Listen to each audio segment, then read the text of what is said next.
All right, I am here with Mr. Flessner, and he's going to answer some questions about his college experience. Mr. Flessner, where did you go to school and why did you choose it? I went to school at Northern Michigan University up in Marquette, Michigan. Honestly, I walked into the counselor's office in high school and said, "How far can I get away in state?" And they said Michigan Tech and Northern Michigan was just a little bit more well-rounded. All right, so at Northern Michigan, why did you choose the career pathway that you did? Well, I started off in zoology up there. I've always had an interest in science, and I wanted to work with animals. I thought that I would get into animal husbandry and come back and work in ag around here. But I took a summer job working at a youth ranch, and that was very impactful for me. And I really decided that rather than working with animals, I'd help convince students that it's good to go to college. How did your experience at the camp help you kind of hone in on what it is you wanted to do with the rest of your career?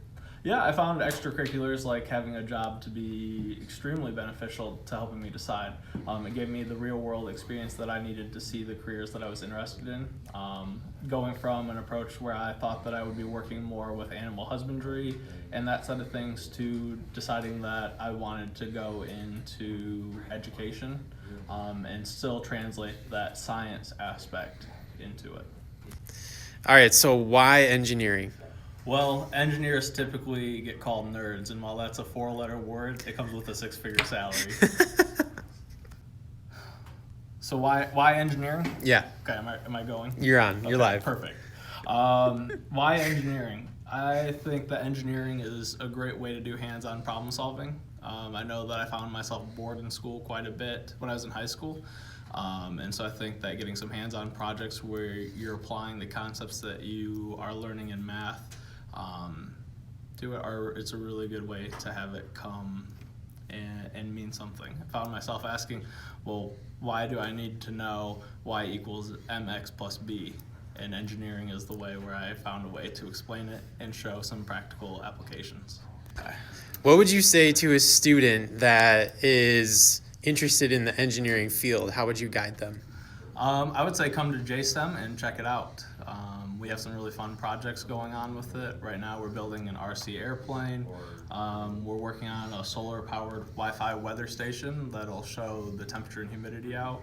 And so we have some interesting projects going on there. And that's just the engineering side of it, but we also encompass science and technology. So come and check it out.